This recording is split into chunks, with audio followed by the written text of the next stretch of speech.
Ninjutsu stealthing techniques, the art of invisibility. One of the most recognizable aspects of ninjutsu is the art of silent movement and invisibility.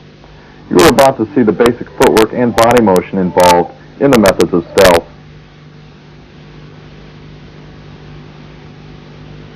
Hello, I'm Robert Bassi. Welcome to our stealth tape.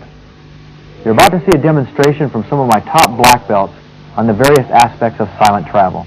Here, Tim Revoy demonstrates the basic side stealth method. Let's take a closer look at it. From a low body posture, he reaches in with the tips of the toes and follows by the ball of the foot and then finally into the heel. The head stays approximately the same height throughout the stealth motion. Here's a scanning technique used by the ninja. By pivoting on the balls of the foot, Tim is able to scan the entire area and change directions.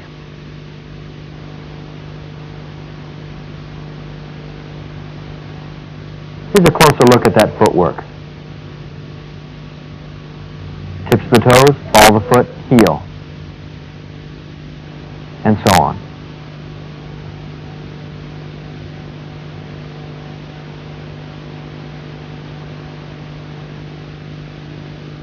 Good stealthing techniques require good, strong legs. You need to condition yourself through various exercises and low stances to develop good coordination and balance in the legs. Here's an example of the basic side stealth run. It's the exact same motion as we were demonstrating earlier, only moving much faster. Take a close look as we move in slow motion. The head stays one level, the shoulders glide as the body moves across the grass using the side stealth run.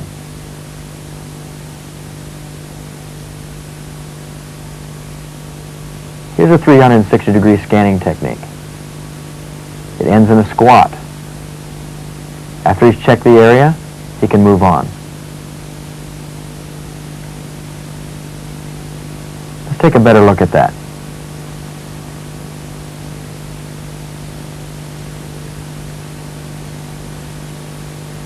Once Mr. Revoy places his foot down, he may have heard a noise, for example. So, instead of turning wildly to each direction to check, he pivots on the balls of the feet and slowly scans the entire area.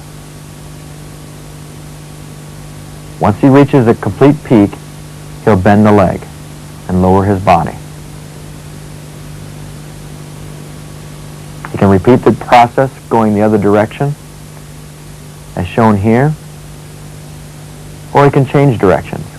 In this case, he's going to continue on the path he started from.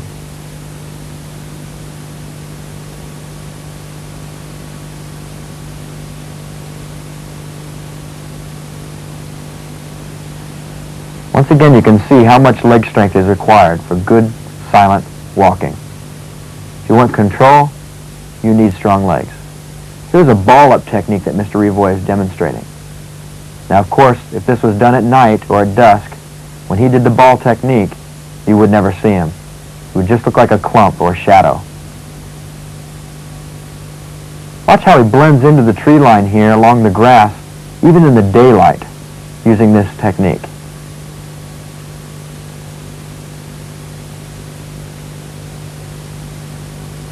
When we back up, you're not sure if it's a body or not. Starting from a low stance, advancing forward, and squatting.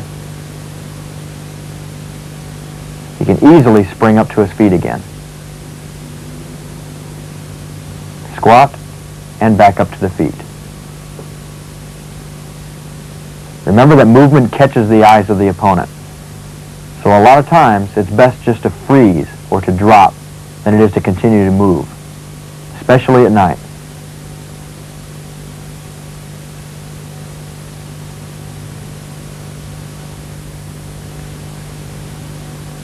Let's take a look at an application of this technique. Here, we have a guard or a sentry. The ninja, Tim Revoy, attempts to make his approach towards the enemy. As he's moving along, he thinks he may have been heard, so he squats down low. Look at how he blends in with the shadows, even in the daylight. From there, he's able to continue his motion forward.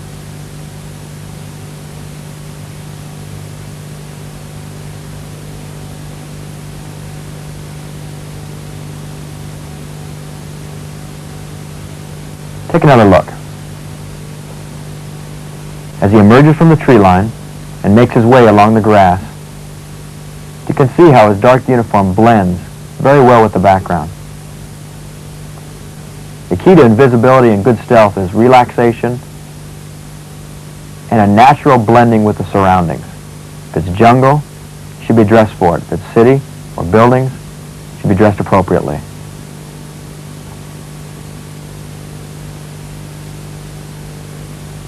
Here, Mr. Revoy successfully used the ball technique. This is an interesting stealth technique. This is a front Indian style stealth. By placing the hands on the knees, the ninja can support his body weight as he advances forward. The tips of the toes should touch first, followed by the ball of foot and the heel. That can be reversed as well. The heel, the ball of foot, and the toes. Here's an example. The foot is softly placed down. The head stays one level. This is very good for climbing stairs and hills, advancing upward. Here's a close-up of the footwork.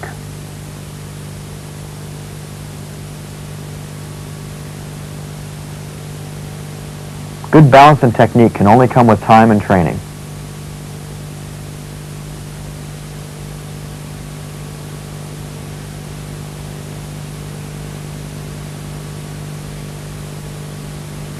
Here's an application of that frontal stealth motion. This is a very good position to be in because he's in a fighting stance almost as he applies the frontal stealth. He's ready for movement, escape, attack, or whatever's necessary.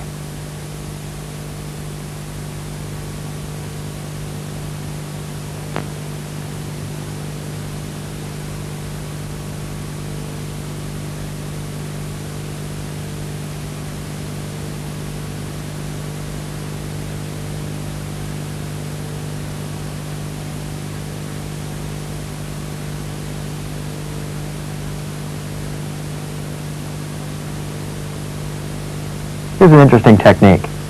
I call this the high grass walking technique. This takes a lot of coordination and balance.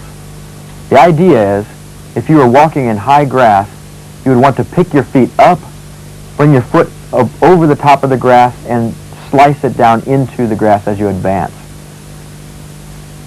Obviously, a forward walking type motion would make a lot of noise. But in high grass, if you want to be silent, oftentimes it's necessary to do this very technique.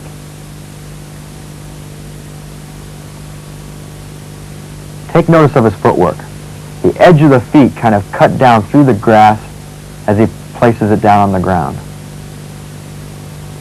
The foot is raised high and dropped down into the grass.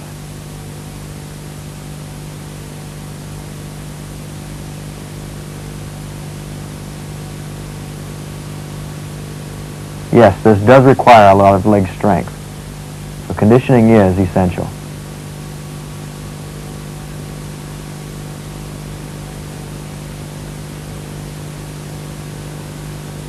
These techniques should be practiced daily, or as often as possible, to strengthen the legs and to develop the skills of stealth.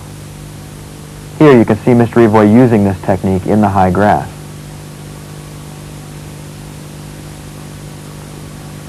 Don't forget, you have to pick your leg up from behind you. You can't let it drag or push forward. Pick it directly up and out of the grass, and then advance forward.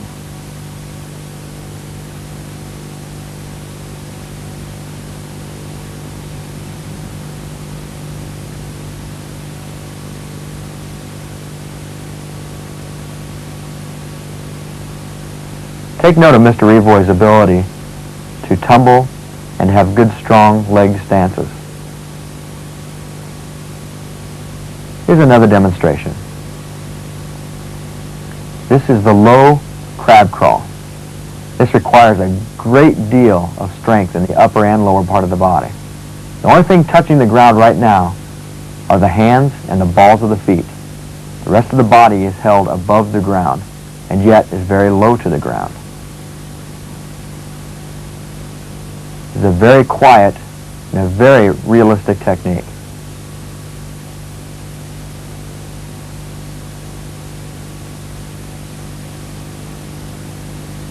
As you see, he can easily disappear into the tree line there.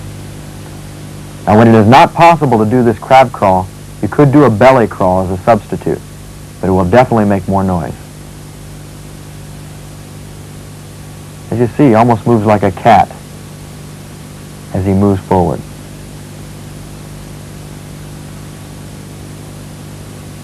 One of the best ways to develop strength for this technique is simply to practice the technique. However, push-ups, pull-ups will help you to be able to support your own body weight, which is necessary to be able to apply this technique efficiently.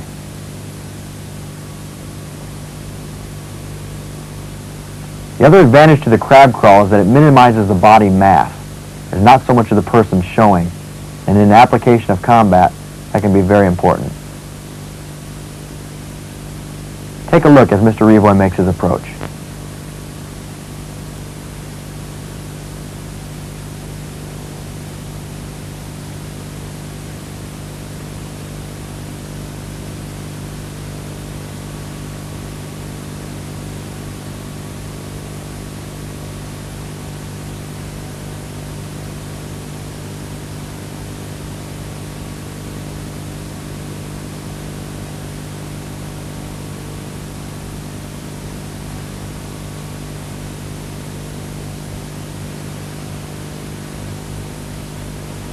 Let's isolate some of these techniques on this board so that you can get a good look at exactly how the placement of the feet should be. Here's our side stealth. Toes, ball of the foot, heel. Raise the heel, the ball of the foot, and the toes, and then place it down again. As one foot is raised, the motion is reversed. As you put the foot down, it goes in that order. The frontal stealth. Tips of the toes, ball of the foot, heel. The heel is raised, the ball of the foot is raised, and the toes. Then you place them down again. Continue that motion.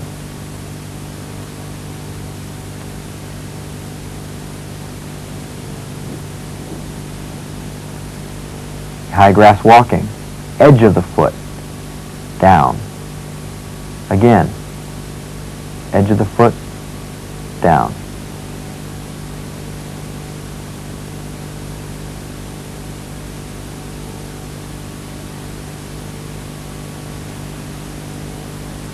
The step behind squat.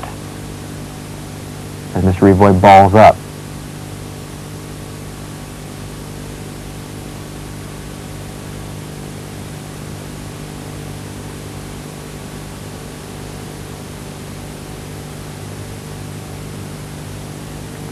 Let's take a look at a combination of all these skills put together in an actual situation.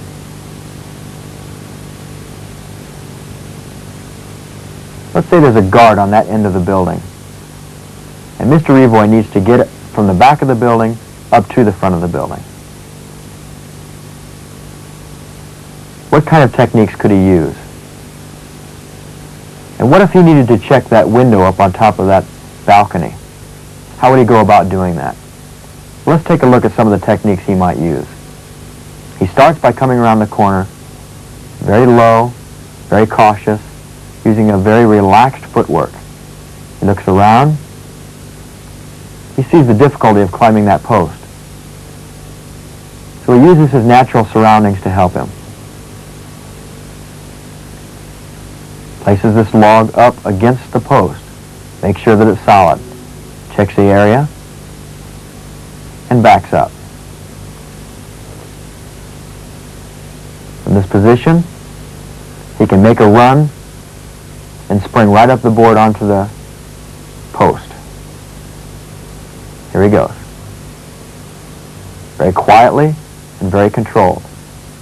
Once he gets that far, he can carefully glide his body close to the target and make his way up on top of the balcony. lowers himself down very quietly. He could use this as a hiding place, or if he needed to check in that window, he would do so. He can very easily blend with the surroundings.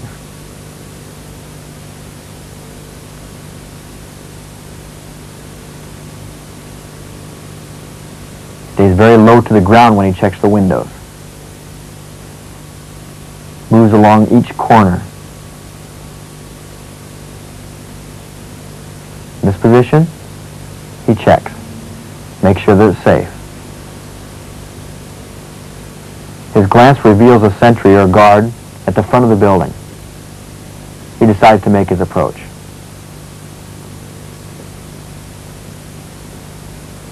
When the timing is correct, he glides his body over the edge of the balcony.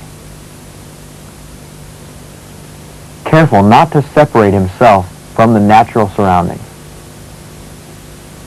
The idea is to consume anything that you're climbing, or anything that you're working with or moving with.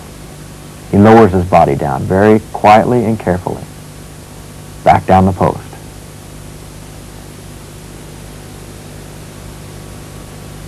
Puts the log back down where it was before, so it doesn't look disturbed. Then, he makes his way. Front roll and a squatting position. To peek in the window, he checks low. A short, quick check. Then raises his body up and checks again. He never peeks in the window in the same spot twice. It's very important. And now, the crab crawl. This enables him to get underneath those windows. Now he begins to make his way further along the building, using the side stealth technique. Very careful about where he places his feet. Once again, a window. A quick check, and he's all right.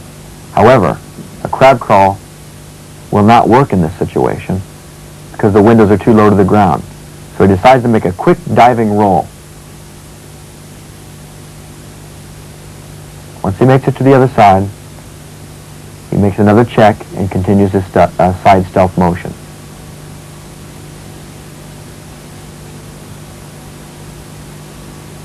Now it has to be a front stealth because of the low ceiling. Side stealth becomes impractical at this point. Once again, he balls up.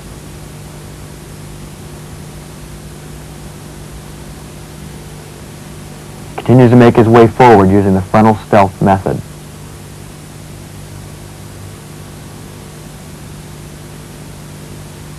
Always careful to double check after each few steps.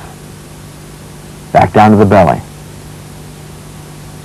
Here he works the crab crawl. Because of the dry leaves and sticks, he's very careful about where he places his hands and feet. There's always a possibility of noise, but he has to minimize it as best as he can. A quick peek around the corner. And now he can continue. Finally, he's made his way up to the corner.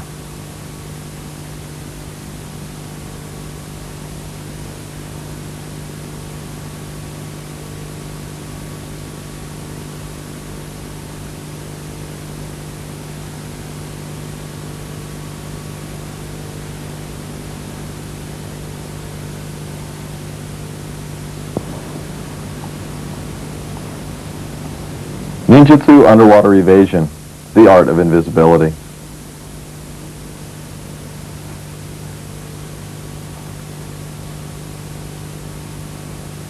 Let me explain the basic stealth principle involved with entering the water. First, approach the water's edge.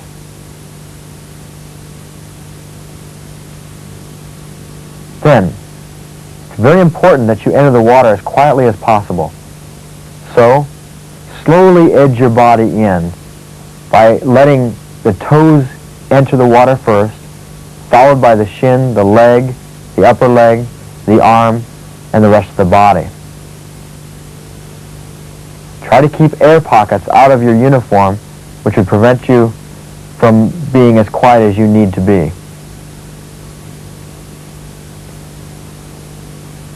Once inside the water, you need to be able to apply the basic advancement type techniques to get you to your destination.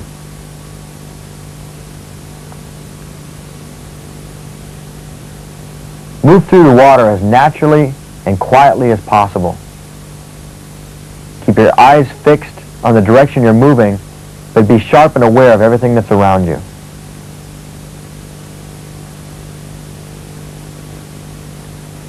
If you're in shallow water, do your best to glide along the bottom's edge with the balls of your feet, your knees, and the tips of your fingers.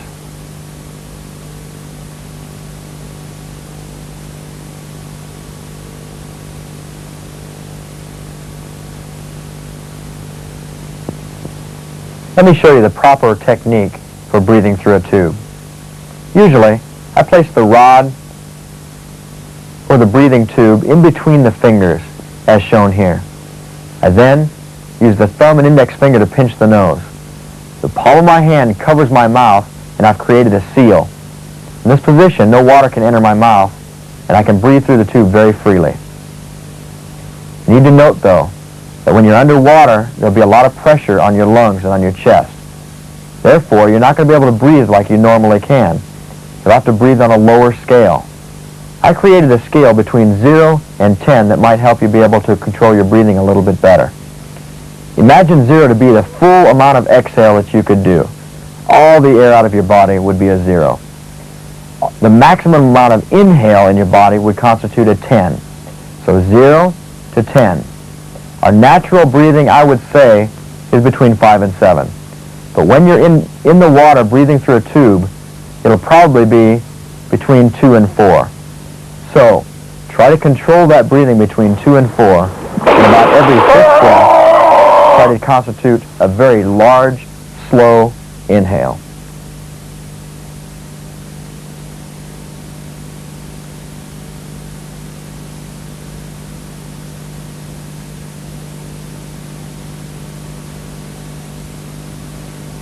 This is a basic technique for traveling in shallow water along a river's edge or along a bank. This technique is very effective because you can be extremely quiet even when you have a jungle-type situation that would cause a lot of noise by going on land. Therefore, the water can actually be much more silent for you for traveling. As you can see in the comparison between the ninja in the water and the ninja on land.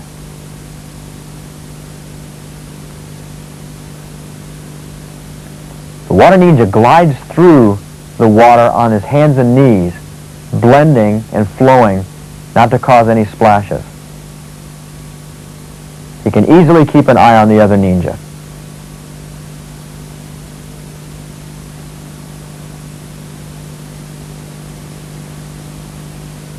Watch how he naturally makes his approach towards his enemy.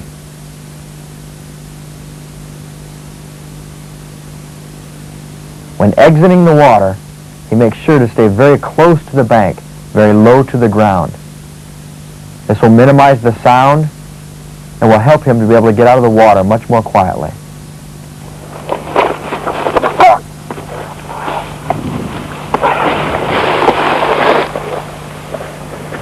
Once out of the water, he can make his attack.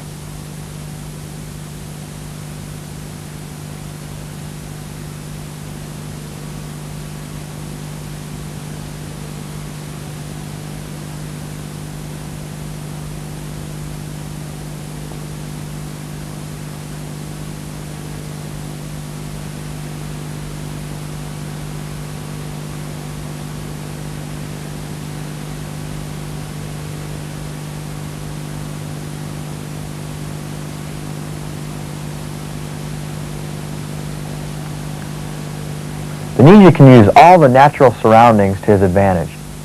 The idea is not to become one with these natural things, but to just use them to your advantage. To understand that to survive, you will need to blend.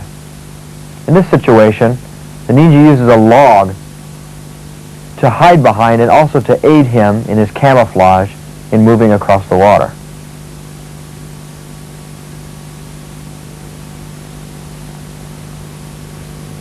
The idea is to make things look as if they are not out of the ordinary.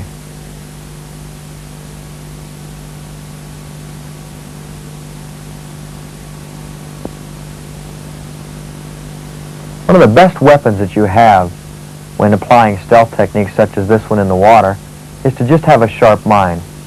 Look as natural as possible and move with the natural flow of the surroundings.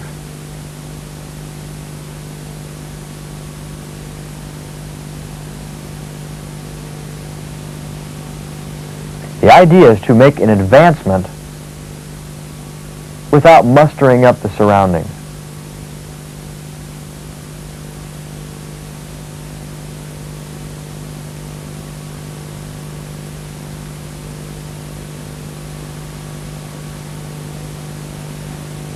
Stealth techniques can vary in their speed and efficiency depending upon the terrain, the skill level of the individual, and the opponent. Moving from one point to another could take literally hours, maybe even a day or more, or it may only take a minute or two. It all depends upon the skill and the surroundings.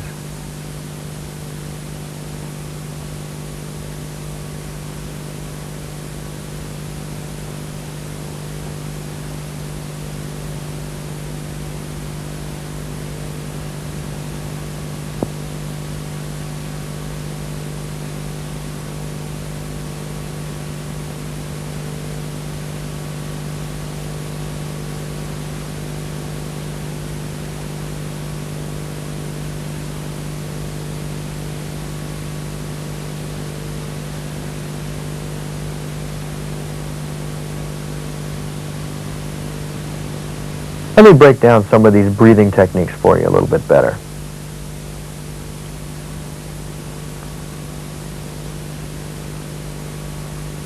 Mr. Jobin will demonstrate these techniques for us. We'll hope to be able to show you in the pool how to use your breathing tubes more effectively.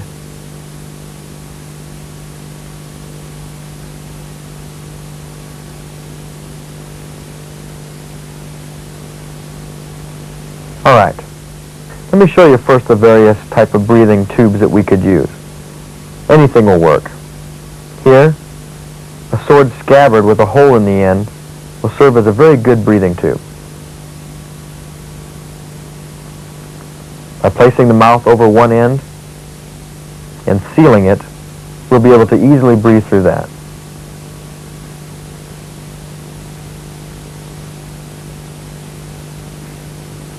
Here's a small blowgun that could be converted into a breathing tube. This particular one is made with metal and is wrapped with camouflage paint. Here's the cupping position. The breathing straw or tube is placed between the fingers, and the index finger and the thumb pinches the nose as the palm of the hand cups the mouth. Once again, this creates a seal so that he can breathe through the tube without water entering into the mouth.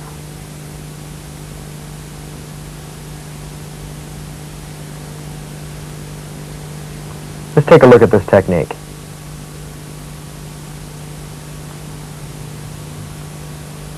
Here you can see how Mr. Jobin demonstrates this breathing technique. No water is entering the mouth. He waves the left hand in a back and forth motion to help hold him underneath the water. Now don't forget, the more oxygen you have in your lungs, the greater tendency you're going to have to float to the top. Therefore, think in terms of that scale that I discussed. Try to breathe between 2 and 4 in that range. Maybe do it 3 or 4 times. On the 5th one, do a slow inhale all the way to 10 and exhale back down and continue the process.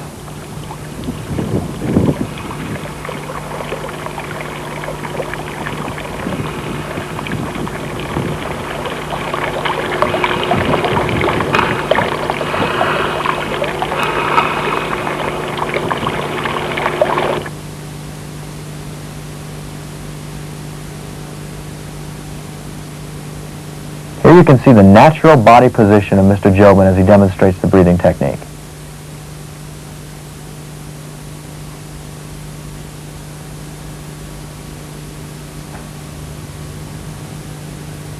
Let me show you the technique that we will use by applying the scabbard as a breathing tube. The mouth goes over the scabbard, and the palm of the hand holds the scabbard in place.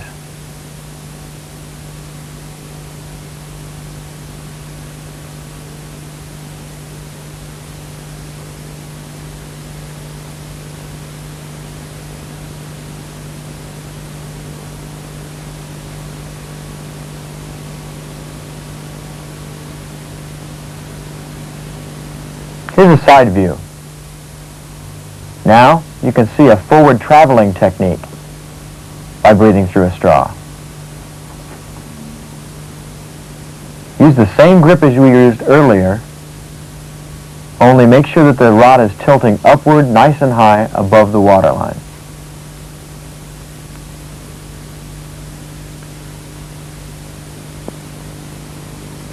Camouflage techniques. The art of invisibility.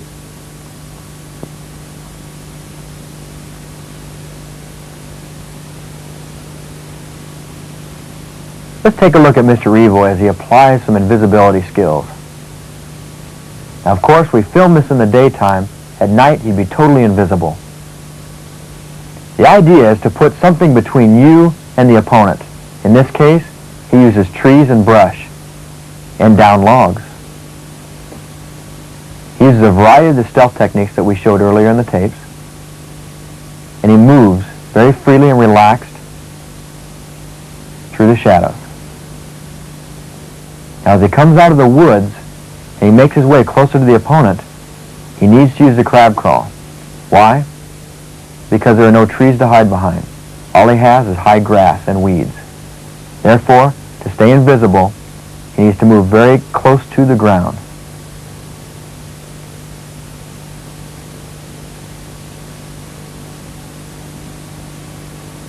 Notice how he keeps his body very low as he makes his way towards his opponent.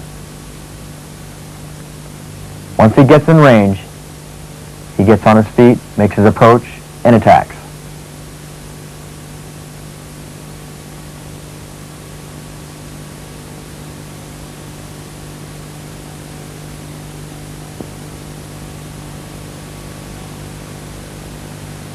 The uniform that you saw being worn in that last sequence is a traditional ninja garb. Starts with the tabi boots, which are basically cloth, split-toed, with rubber bottoms. There's also regular traditional black pants and the black jacket. Now, many people think that black is the most appropriate color for camouflage. However, the ninja would use any color that would allow him to blend with his natural surroundings.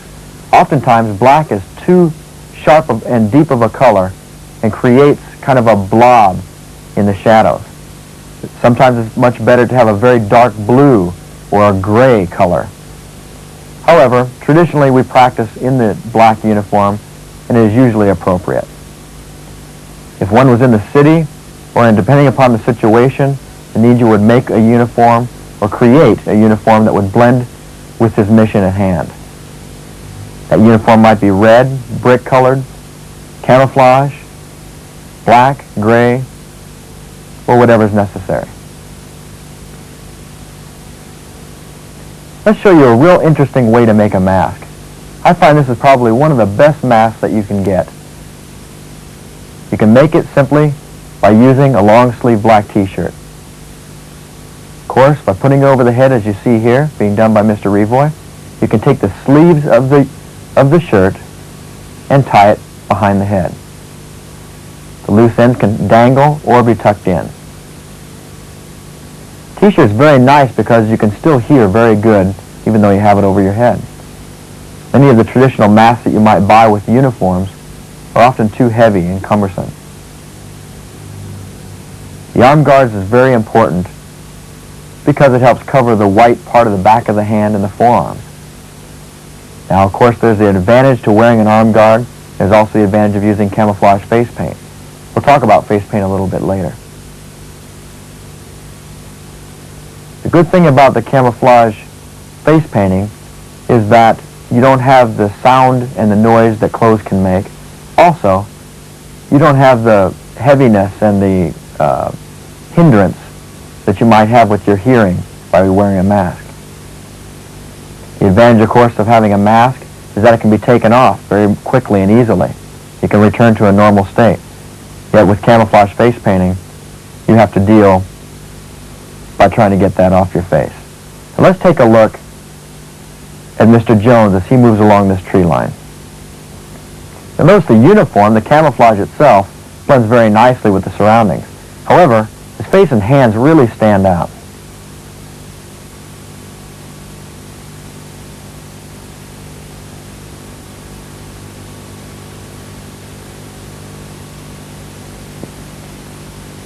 Let's go into some camouflage face painting. There are a variety of kinds on the market, and anything will work. There is the traditional military kind, the hunter's kind, and even the theatrical kind. Doesn't really make a big difference what you use. Camouflage face painting can be put on very quickly in a matter of seconds, or you can take more time like we're going to do here and demonstrate a more intricate fashion. The whole idea of camouflage face painting is to change the natural features of the face. In other words, we want him to blend with his surroundings in a natural way. By moving the paint in angles across the face, it helps to break up those features. Many times, those are the features that are naturally recognized by the enemy. Mr. Jenham is applying black paint here across Mr. Jones's face. This also helps to cut down the shininess of the face that you can get from moonlight or if the sun is hitting during daytime camouflage. Now, of course, if you don't have access to any of these paints, you can ad lib. For example, I've used charcoal from a fire. Works very well. You can use spit and green leaves and work that into the face. Many times in the summertime, there's a variety of berries available in the woods. You can use these berries to help camouflage the face paint. Regardless of the technique used, the idea is just to be as naturally involved with the surroundings as possible. Of course, the most natural camouflage material that you could use would be mud or dirt. Many times if you're close to a river, you'll find that you can use a clay, a reddish-brown clay, or a mud. They serve very well. Of course, there's also another advantage to these kind of natural camouflage paints, and that is that a lot of times a river-type mud will actually help cover up your natural scent of your man. Tremendously during hunting techniques, for example. Now you're starting to see the face take shape now. The angles of the features of the face are starting to be broken down.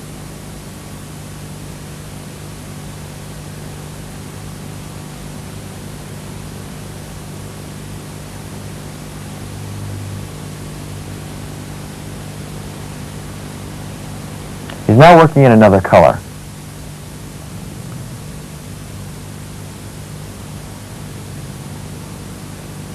Once again, because Mr. Jones will be working in the wooded type surroundings, this is the most appropriate camouflage for him. Any kind of camouflage constitutes just the natural blending of the surroundings. For example, maybe a suit and tie would be a good camouflage outfit in the city. It depends how you want to blend into your surroundings. Now you can see how that green and black mix together very nicely.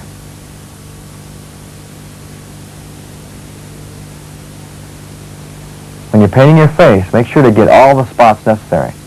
Up along the top of the forehead, behind the ears, on the inside of the ears. Of course, the hands also need to be covered to cover up that shininess. The backs of the hands and the forearms both.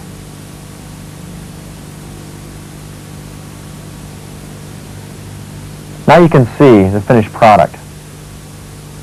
Once Mr. Jones puts his hat on, you'll see the advantage of the camouflage face paint. Let's move him over to that tree line and see a difference.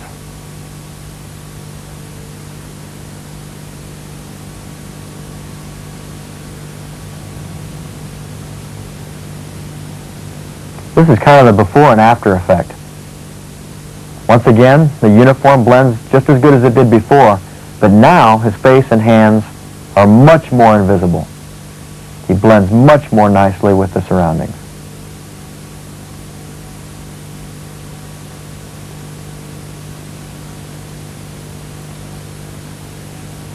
You can experiment with your own camouflage techniques. Just kind of play around with them and try to develop your own skills and techniques.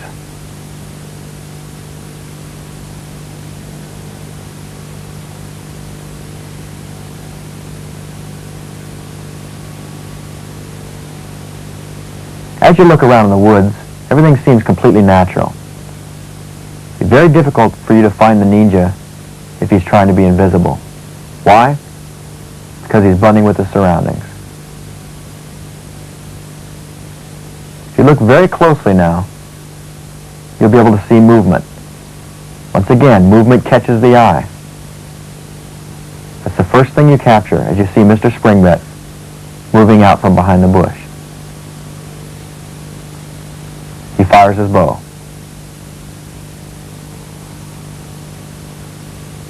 He's virtually invisible.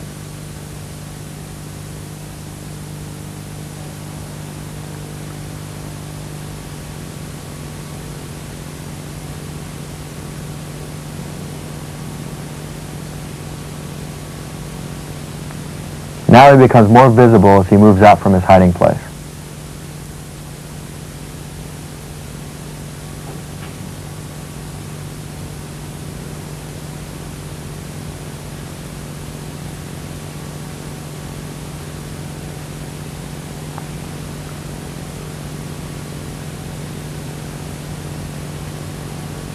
Once again, to be able to apply these kind of stealth techniques and invisibility, you need good, strong muscles in the body.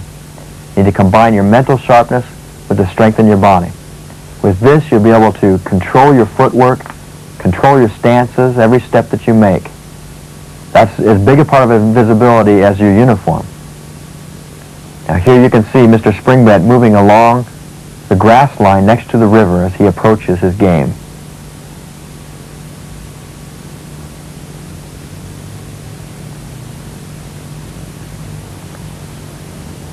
Notice how he stays very low to the ground. Moves very relaxed, very quietly. He closes distance.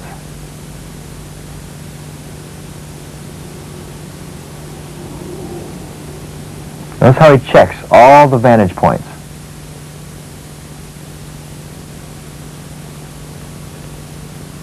Now I want you to do your very best to keep your eye on Mr. Springbit.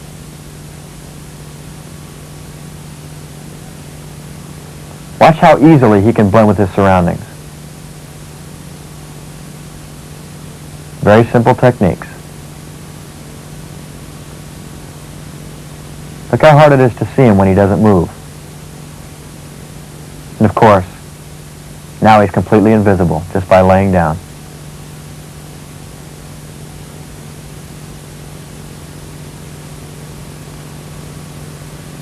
As we move in, he continues to move about through the tree line. Every few steps it's a good idea to stop and check. Because when you're moving, you're concentrating. He sees something and fires.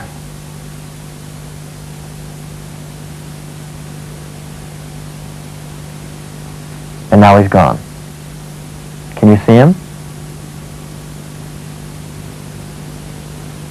Where is Mr. Springbit?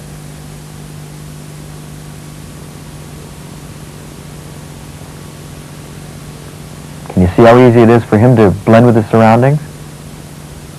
Take a good close look. Do you see him anywhere? There he is. If you missed that, you might want to go back and take a look. Trap construction.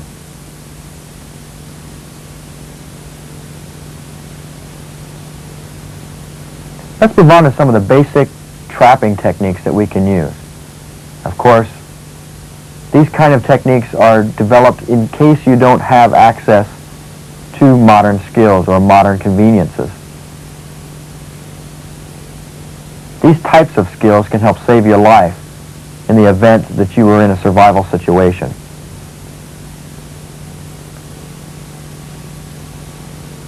The trap being demonstrated here uses a basic log heavyweight principle.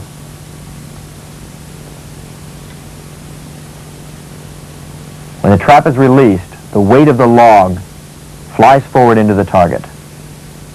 Sharpened sticks have been attached to the log to impale the target.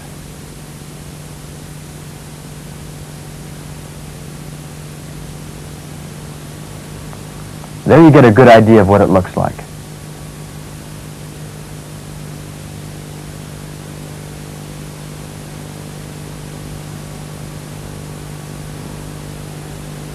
Now, how do we set this trap off? This particular trap is set off what we call a latch snare. These two pieces of wood have been notched out so that they hook together. The tripwire will be attached to one of those sticks.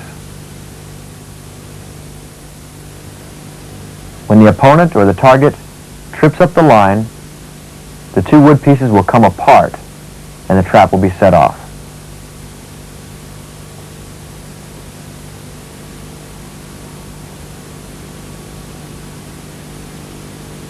He throws the cord and the attachment over the top of the branch.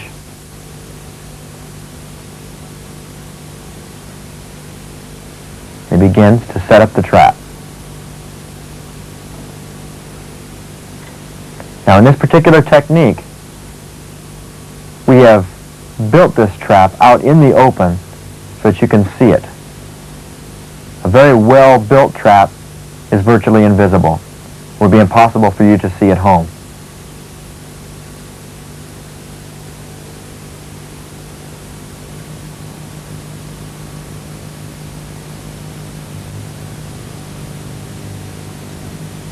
The first important step is to get this latch tied into the tree.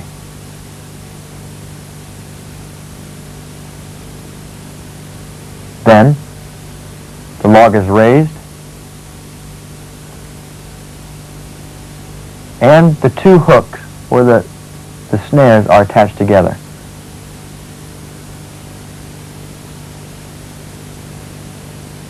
Now you can see how the latches are connected. Gradually, he applies the weight to the latches.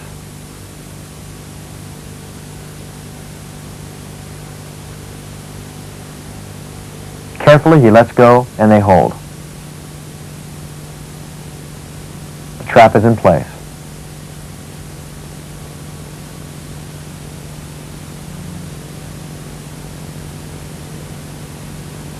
A poison could be placed on the ends of the tips of those spikes to ensure death. Now, by placing a stick in the ground, you can use this to set up our tripwires. It needs to be strong.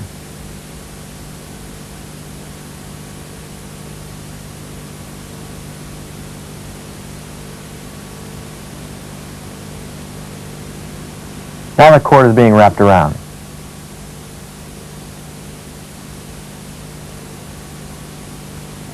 As taut as possible without setting off the trap.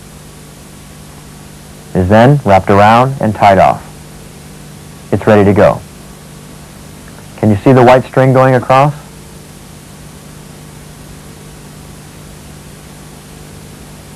It loops under the stick and up to the latches. Once again, when the string is tripped, the latch will release and the log will swing forward into its target.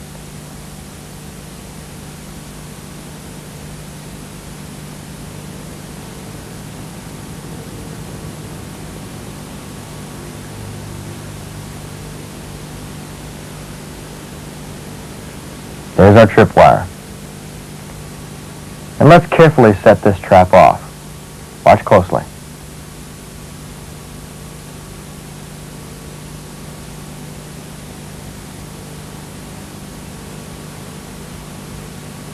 Once again, Mr. Springbed trips the wire and immediately lays down.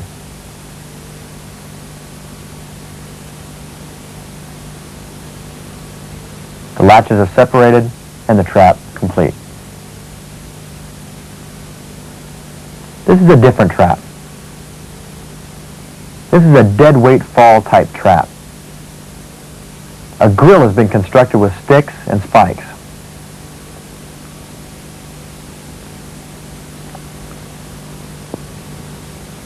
This trap works very much the same as the last one. The tripwire is set up, and the dead weight of the trap will fall down on its target. Of course, the grill has spikes on it, and when the cord is tripped, it will fall directly down on top of its target. Watch closely.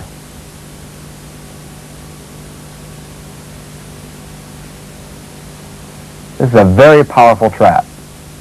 Again, let's watch.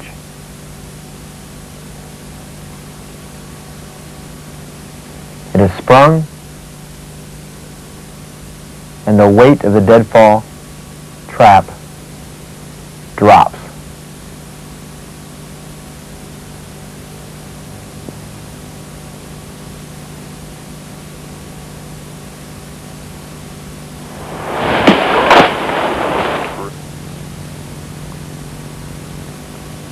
Let's take one more look at this. When he sets off the trap, the weight of the spikes drive down into the target. Let's take a look at a more deadly trap. This is a trip spring snare trap. How does it work? By this gizmo right here. The principle is based on this. A bendable stick with spikes attached to the end have been tied to this tree. By pulling the branch backwards and hooking it to the snare, it is lodged and ready for firing. When the cord is tripped, this bendable branch will attempt to straighten itself out. In doing so, it will drive these spikes forward into the target.